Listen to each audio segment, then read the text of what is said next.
देखिए, इस वीडियो में मैं आपको बताऊंगा कि हैंडराइटिंग कैसे इंप्रूव की जाती है।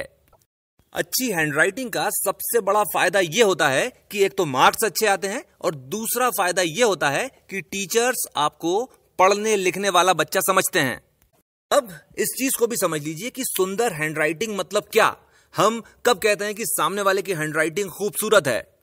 हैंडराइटिंग को परखने के 3 स्टैंडर्ड्स होते हैं। सबसे पहली चीज होती है साइज। जितने भी अक्षर आप लिखेंगे उन सभी का साइज लगभग बराबर होना चाहिए। दूसरी चीज होती है spacing.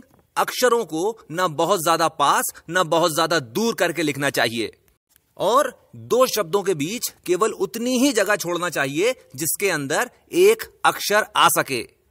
Full stop, question mark और एक्सक्लेमेशन मार्क के बाद 2 स्पेसेस छोड़ी जाती हैं और बाकी के जितने भी पंक्चुएशन मार्क्स हैं सबके बाद केवल 1 स्पेस छोड़ी जाती है। तीसरी चीज होती है स्लांट और स्लांट का मतलब होता है अक्षरों का झुकाव। आपने किसी कागज पर लिखना शुरू किया और पहला अक्षर लेफ्ट की तरफ झुका हुआ था तो फिर उस पेज पर जितनी भी चीज लिखी जाएगी वो सब लेफ्ट स्लांट पर होगी और अगर पहला अक्षर राइट की तरफ झुक गया तो सब कुछ राइट की तरफ झुक जाएगा। तीसरी चीज, अगर आप चाहते हो कि आपकी हैंडराइटिंग खूबसूरत हो तो आप जिस भी पेन या पेंसिल से लिख रहे हो उसके अंदर ये 5 चीजें जरूर देखिए। सबसे पहली चीज, उसकी ग्रिप मोटी होना चाहिए। दूसरी चीज, वो चलने में थोड़ा सा मोटा होना चाहिए। तीसरी चीज, जिस जगह से भी आप उस पेन या पेंसिल को पकड़ेंगे उस जगह पर कुशन लगा हुआ होना चाहिए। चौथी चीज, वो भारी होना चाहिए और 5वीं और आखिरी चीज, उसकी लंबाई कभी भी 5 इंच से कम नहीं होना चाहिए। अगर आप पेंसिल का इस्तेमाल करते हैं तो पेंसिल तो छोटी होती चली जाती है, तो पेंसिल की लंबाई 5 इंच रखने के लिए उसके पीछे स्केच पेन के ढक्कन लगाते चले जाइए। ये हो गई एक चीज। देखिए, 2 या 3 रुपए का जो पेन आता है उनमें ये 5 क्वालिटीज नहीं मिलेंगी। इस चीज को भी समझिए कि जो पायलट पेन आता है उसमें भी ये 5 क्वालिटीज नहीं होती हैं। अगर आप अपनी हैंडराइटिंग इंप्रूव करना चाहते हो तो या तो फाउंटेन पेन का इस्तेमाल करो या कि फिर पेंसिल का इस्तेमाल करो। चौथी चीज, इस वक्त जो आप स्क्रीन पर देख रहे हैं ये पेन को पकड़ने का सबसे सही तरीका है। सबसे पहली चीज, पेन की ग्रिप हमेशा बीच वाली उंगली के ऊपर होना चाहिए। दूसरी चीज, सबसे छोटी उंगली अंदर की तरफ मुड़ी हुई होना चाहिए। तीसरी चीज, जितनी ज्यादा लूज ग्रिप आप रखेंगे उतनी कम थकान होगी और उतना ही तेजी के साथ आप लिख पाएंगे। चौथी और आखिरी चीज, कभी भी गड़ाकर नहीं लिखना चाहिए। 5वीं चीज, आप जिस कागज पर लिख रहे हैं एक बार उस पर एक डायगोनल बनाइए। अब ये जो डायगोनल बना ये आपकी नाक की सीध में होना चाहिए। अगर आप दाएं हाथ से लिखते हैं तो रोशनी बाएं तरफ से आना चाहिए और अगर आप बाएं हाथ से लिखते हैं तो रोशनी दाईं तरफ से आना चाहिए और जो रोशनी आ रही है उसका एंगल ऑफ इंसिडेंस 45 डिग्री होना चाहिए। ज्यादातर लोगों की समस्या यह होती है कि जब वो पढ़ते हैं तो उनका सिर दुखने लगता है। इसकी सबसे बड़ी वजह यह होती है कि उनका जो सोर्स ऑफ लाइट है वो इस तरह से रखा हुआ होता है कि रोशनी कागज पर पड़कर आंखों में रिफ्लेक्ट होती है। अगर इस चीज को आप अच्छे से समझना चाहते हो तो आप जब रात में मोबाइल चलाते हो तो उसकी ब्राइटनेस एकदम से फुल कर दो। छठी चीज होती है पोस्चर। कभी भी लेट कर नहीं लिखना चाहिए। लिखने के लिए हमेशा टेबल और कुर्सी का ही इस्तेमाल करना चाहिए। अगर आप मेरी तरह जमीन पर बैठकर लिखते हैं तो आप जिस चीज पर रखकर लिख रहे हैं वो आपकी पसलियों से नीचे और कमर से ऊपर होना चाहिए।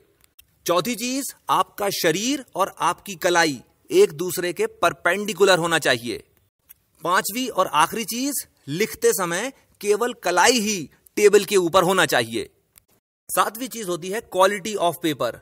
अगर आप चिकने पेपर का इस्तेमाल कर रहे हो तो आपको कम फ्रिक्शन मिलेगा और अगर कम फ्रिक्शन मिलेगा तो आपका कंट्रोल भी कम हो जाएगा और अगर कंट्रोल कम हो गया तो आपकी हैंडराइटिंग भी खराब हो जाएगी।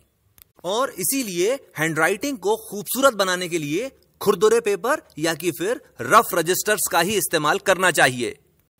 अब प्रैक्टिस करना शुरू करते हैं। हैंडराइटिंग अच्छी करने के लिए सबसे पहले एंटी क्लॉकवाइज अल्फाबेट्स की प्रैक्टिस की जाती है।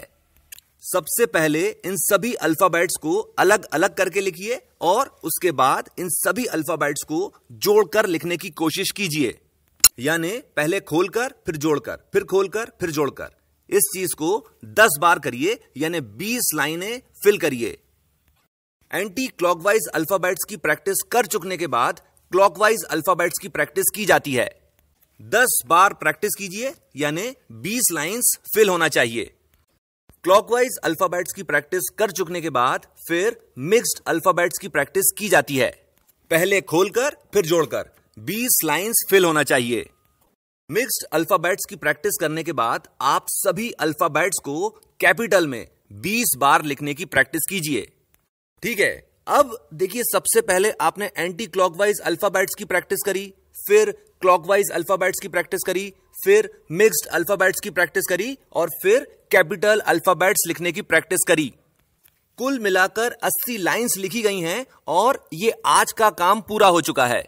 और ये पूरी एक्टिविटी 25 मिनट के अंदर खत्म हो जाना चाहिए। अगर 25 मिनट से ज्यादा समय लग रहा है तो आपको अपनी स्पीड बढ़ाना चाहिए।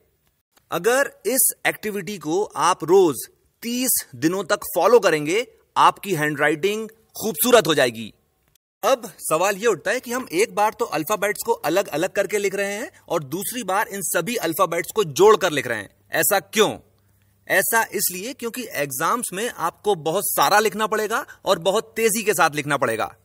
जब मैं अपना नाम जोड़कर लिखता हूं तो इसके अंदर 18 स्ट्रोक्स लगते हैं और जब मैं अपना नाम अलग अलग अल्फाबेट्स में लिखता हूं तो कुल मिलाकर 10 या 11 स्ट्रोक्स ही लगते हैं।